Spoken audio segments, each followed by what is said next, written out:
The Archaeans resisted valiantly, and the war went on for 3 decades at tremendous cost in life to both sides.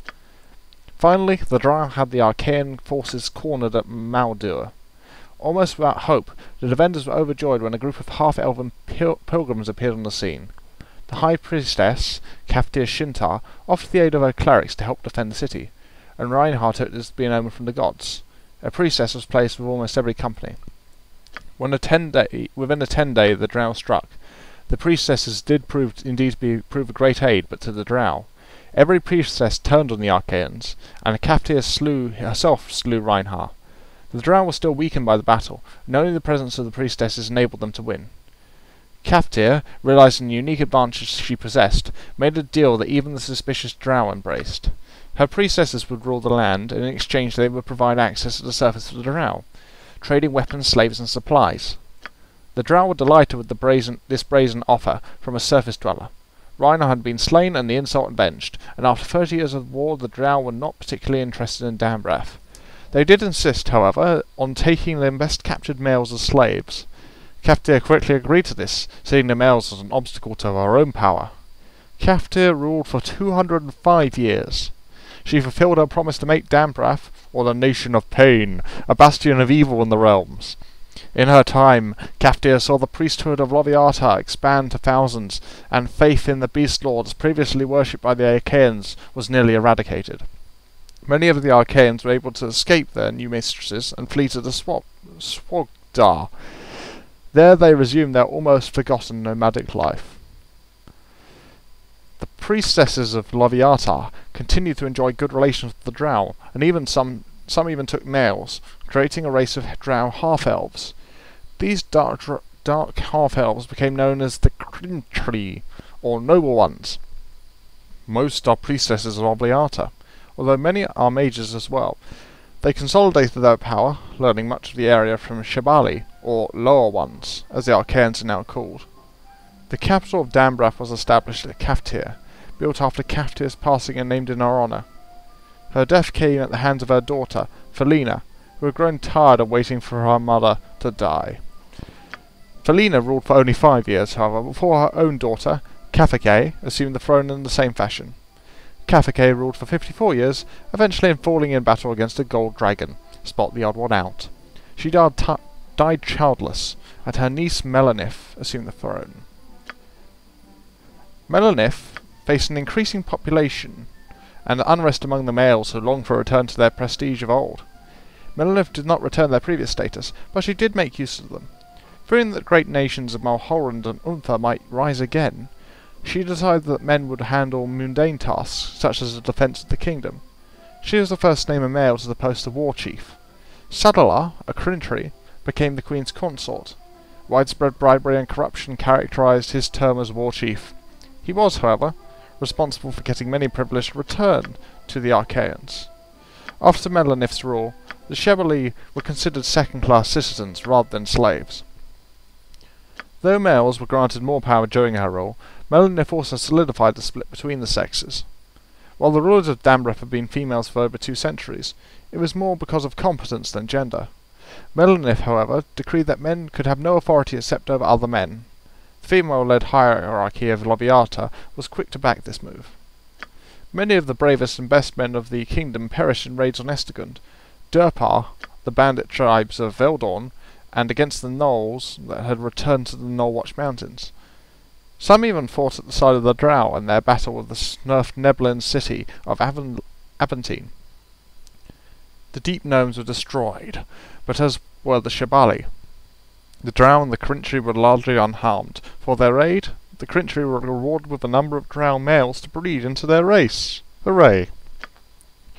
Melanith took a Drow male as her consort to replace Sadalar, who had perished in the conflict. The Drow, Nim-Ifig, fathered 3 daughters and a son.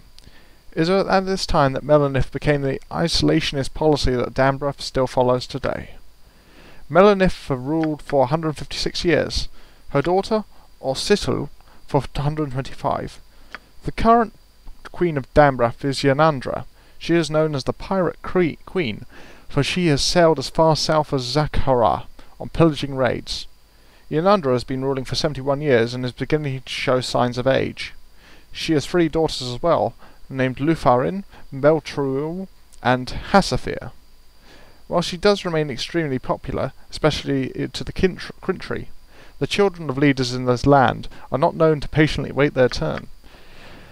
Wow, that's probably one of the longest books in the game, but we read through it, and that's the history of Dambrath. Interesting nation.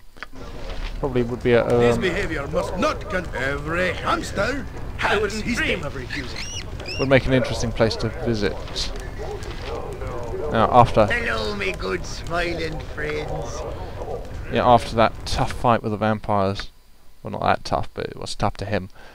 It's time for that round of Evermead, I think, to just relax. We've got the cash, so why not spend it? Tell you why not, because it's better spent on magical items, but... just go along with it. Oh, yes. You must gather your party before venturing forth.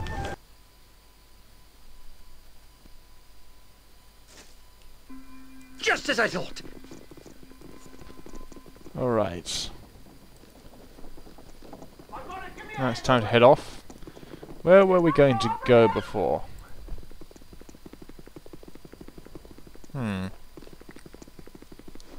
I guess that was daytime.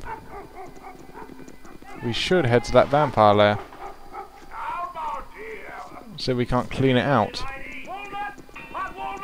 I'm just thinking this over.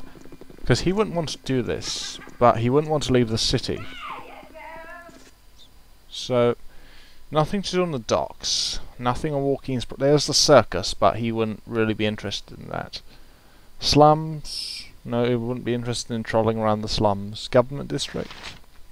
Not much to do there, really. A couple of people to meet. Temple? Cult the Eyeless, but he doesn't want to be involved in that at this moment. Anything that's dark and dangerous has to serve a purpose. In this case, I suppose it's the vampires. The better of 2 evils. Okay, just checking if Fraps is working. Onward then. And this is kind of plot critical, I don't want to miss it. Yes? Morna here. Now that the graveyard is actually in daytime, I think we wouldn't really be opposed to exploring it. Yes? Ooh. Okay, a bit of feel-good stuff.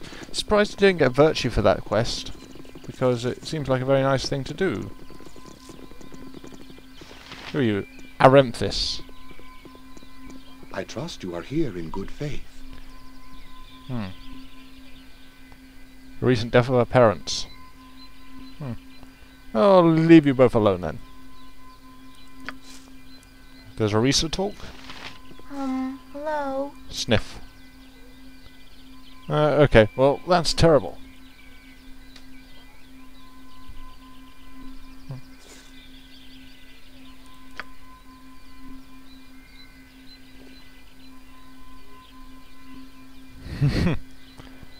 I lead the life of a wanderer and adventurer priest. There's no life for a child to take part in.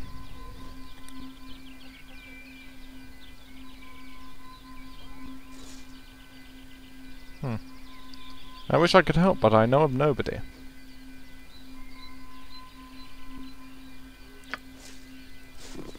Okay, let's wander around a bit.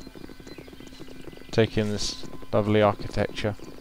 Peaceful graveyard scenery. Knowing that just below the surface lurks a nest of vampires.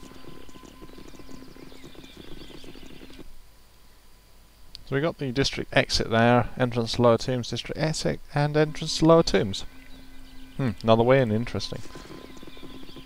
We're quite happy with the one we've got. Thank you very much. Especially since the second way in probably means more enemies and traps. Which is not something the Mage Balladeer is interested in facing. Helm sees all. Know that and be judged. Okay, Camille here.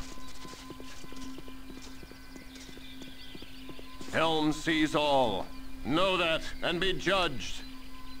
Okay. What brings you to this place?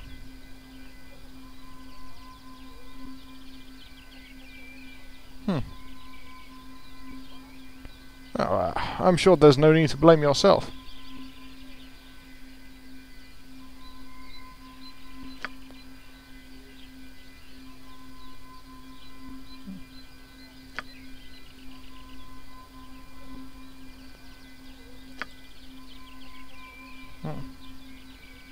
Slain by brigands, how come?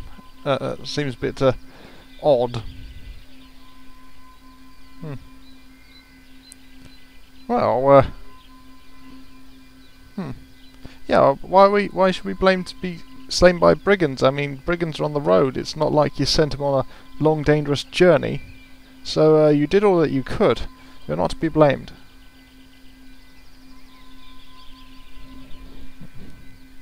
Aha! This is sickening. It is so melodramatic. I may know of a way. There is an orphan girl not far from here, accompanied by a priest of Lathander. Perhaps you could atone by caring for her.